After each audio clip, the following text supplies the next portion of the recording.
Hi, it's me again with CorelDraw Tips and Tricks, part 3, and hopefully this will be the last. See this little divot right here? I never did really like it. And I think in part 1 I kind of remedied it, but I did it here.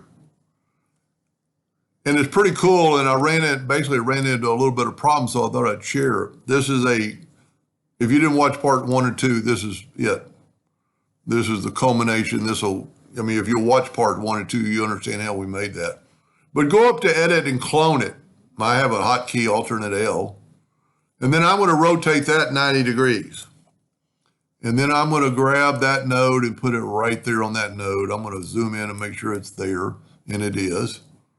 Now I'm going to Control D and make a duplicate of this one and rotate it 180 degrees. And I'm going to put that node right there. And then I'm going to plus key on the keyboard and go 270 degrees. So this is all it be about the clone tool. So if we look at this, I'm going to make sure I'm on. And if we start cutting this up and getting rid of this dip, you'll have a lot of problems. But this is a clone control curve. So let's take the shape tool and just grab that ellipse or that curve and put it right there on that node. Now, if you look, it did it all the way around on one side. I'm a little bit off there. And I think I'm off. I didn't put that right on it. So this needs to be right on that node. And then do the exact same thing to the other side.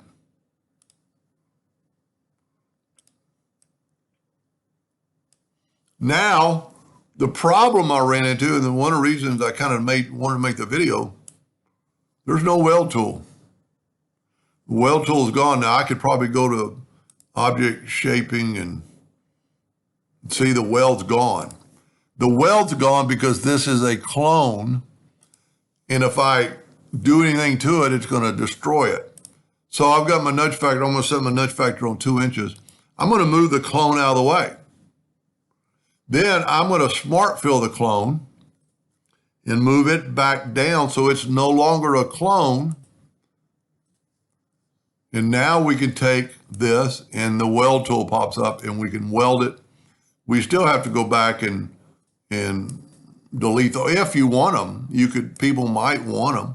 But now you have a more perfect straight edge corner border. And I kind of did that in part 1, but it's a little, and this doesn't look bad. I'm not saying that. I wanted to make the video.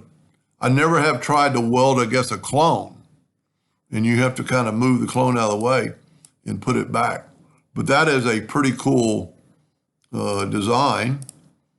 And I really thank the person who first asked me to help about it. Let's just see what it looks like. I always like to interactive fill tool.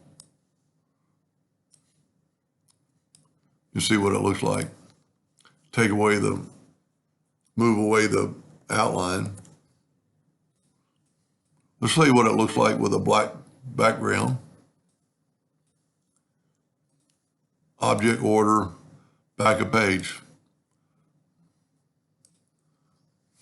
Pretty nice design. I hope that helps somebody someday, and thank you for watching.